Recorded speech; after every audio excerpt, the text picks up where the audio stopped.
50% battery. Okay, cool.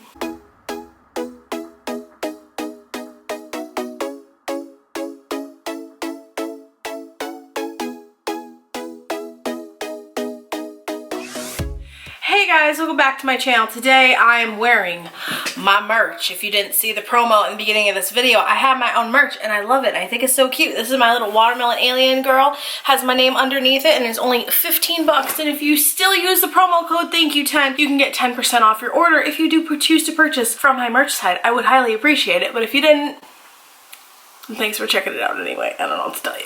Today, we're gonna throw some shade, aka, basically we are gonna throw some shade in all seriousness because you guys have not seen James Charles's new announcement that I'm forced to see on my Twitter feed because people like his tweets and I just don't like him. You guys know I'm not a big fan of him. We are diving into the infamous Wet n Wild 40 pan limited edition eyeshadow palette and we're gonna go through and I'm gonna give you guys my thoughts and I'm gonna talk to you guys about my first thoughts and what I initially feel about it, all that kind of stuff. So if you guys want to sit in on that, then just keep watching and let's just get into it. This is what the eyeshadow palette looks like on the outside and this is what the box looks like as well. I have to say it does have a very nice feel to it. It feels very like the box feels like soft and so does the palette, which is nice. And on the back it gives you a preview of all of the colors, which if you guys do not know already, Wet n Wild apparently blatantly did not even hold back. They were like, we're ripping off the James Charles palette. Like, we don't give a shit. We're ripping it off and giving you a cheaper price, which I mean, I'm kind of shocked of how adamant Wet n Wild was on Twitter that yeah, we blatantly copied this palette to give to you guys for cheaper. Still kind of like blown away by that, kind of shocked, but that's just me. And I also kind of think like, wow, all right. But to be honest with you guys, my opinion, I feel like companies do it all the time, makeup brands do it all the time. We have Makeup Revolution who dupes higher end palettes that you get for a cheaper price.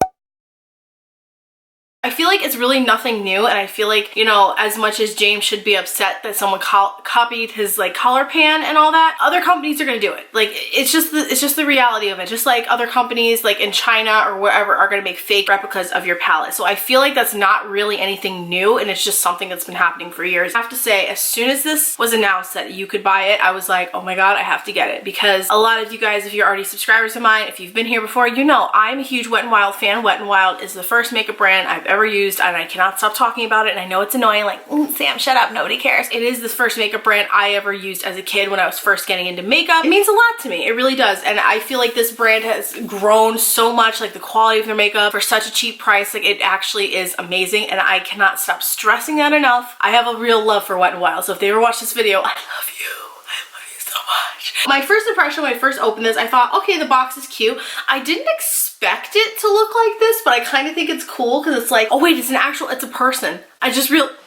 Wow, I just realized that like this is like a person's face on there, which I think is kind of cool. I thought it was like oil spill at first. Wow, how did I not see that? Is what it looks like. You do not get a mirror, but you get all 40 shades and this retails for $20 on their website and I think it's only there until it sells out. I don't know if they're going to restock it because this is a limited edition thing. I've always loved Wet n Wild shadows. I've kind of had a love-hate relationship with them. It's kind of complicated. Within the last recent years, me buying their eyeshadows, I have really loved them. My eyebrows are like not plucked, but I did create this eye look today using the palette and I do really like it a lot and I do like how all the colors blend. However, I do have a few things that I just want to share. With that being said, I'm going to start swatching just a few of them. These do not have any names to them. Wet n Wild never really does that anyways. First I used in my crease was this brown color up in the corner. It's just this nice brown crease color, which I think is so pretty and is matte and it actually blended out very easily and really nicely. I ended up using my tiny little blending brush just to blend it out and it was like nothing. Like there was no buildup, there was no patchiness to it, just blended really nicely and I really like that. I ended up using these two brown shades right here together and same thing. Here's where I'm gonna get a little like,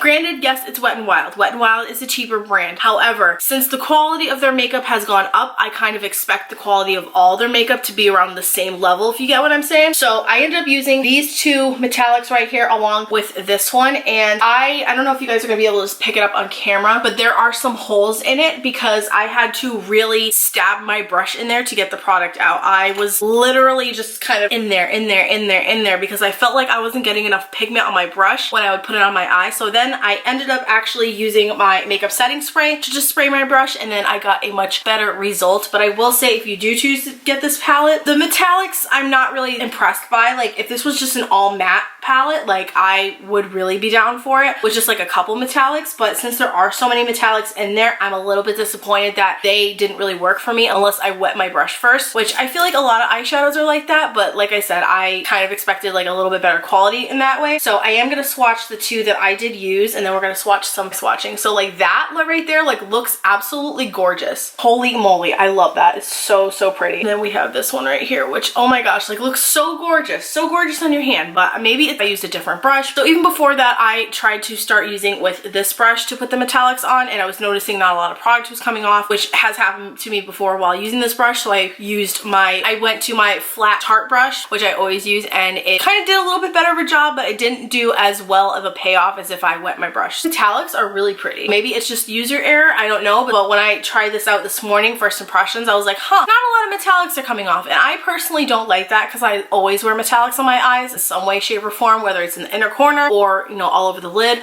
underneath, whatever the case. I love using metallics, especially since Halloween's coming. I feel like this is a great palette to use for Halloween looks.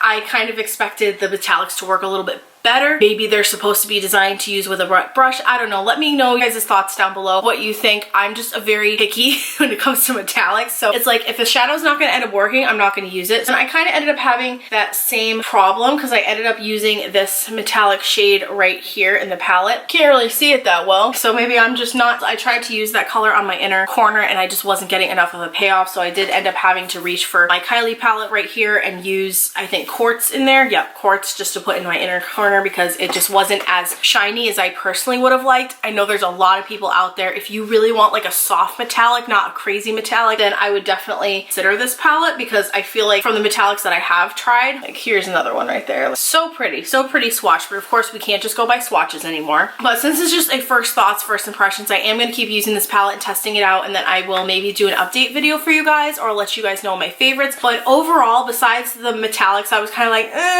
I do really like the mattes. I think they're great, but I do really like the matte shades because they did blend out really easily. I do like the metallic colors, as you guys can see, like, they're fucking gorgeous. Hello. But I'm also kind of starting to low-key notice a bit of, maybe it's just me, like, it's starting to get a little bunched up around here. I know my eyebrows are not plucked. Hi, hello, just around here a little bit, getting a little muddy. Maybe that's just me though. I hope this was kind of a random video, but I wanted to do a video with this, whether it be a tutorial, and I felt like maybe this deserved a first thoughts video because there's probably so many first impressions and so many reviews on this palette already. Basically, those are my thoughts. Overall, I do really like the palette. I like the quality. Like, I feel like the packaging looks beautiful and it feels really great in your hands as well, and you get all these awesome colors, which I think is great too. Just the metallics you may have to work with a little bit. 20 bucks, like, come on, like, a palette like this I feel like would be like 30 or more. I hope you guys enjoyed this little first thoughts video.